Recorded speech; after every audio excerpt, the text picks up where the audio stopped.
Research how Eskimos killed wolves. They would take a knife, and how they would kill a wolf is this, they would not attack a wolf with a knife. They would cover a knife with fresh blood. They will let that blood dry up, and then they will cover that knife with another coat of blood.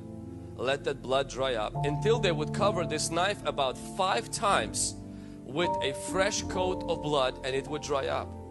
They would stick the knife somewhere in the forest. You have to understand one thing about animals, including wolves, is their instinct and the craving that they have and the smell for blood makes them lose common sense and any logic. So they would stick that in, and the wolf would come smelling blood, thinking it's meat, and he would start licking. He would start licking that blood. He would start licking that blood, and as he's licking the blood, he's cutting his own tongue. And now he's licking the blood in the knife, and he's licking the blood coming out of his own tongue until he starts to bleed out and start filling himself with his own blood. And next thing you know is he swallows the knife.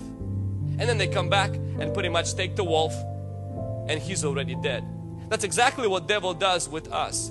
What he does is he sets up a temptation on the outside called a culture, because he knows that if you are not a genuine believer, you will not be driven by your conviction, you'll be driven by your instincts, meaning by your cravings, by your passions. I want this, I crave this, but I need this. Something happens when that happens, is that the devil doesn't even have to be involved. It's our own craving that will drive us toward a knife. Come on, somebody. And then what begins to happen is, as we begin to indulge in that, this is the lie of the enemy. Lust will never satisfy. Lust grows when you satisfy it. Lust does not go away when you satisfy it. There is no amount of pornography, there is no amount of sex in the world that could ever satisfy lust. Lust is never ever satisfied. Your cravings for sin will never get satisfied.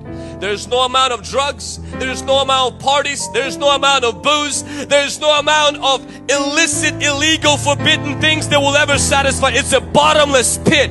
The best thing you can do is to crucify those cravings. That does not mean you grab a knife and start cutting yourself. It just simply means you deny yourself of what those cravings want. When something within you says, I want that, and God's word says no, you put that back and you say no.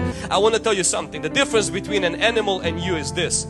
When the animal sees blood, smells blood, it has no resistance within itself to say no. You do.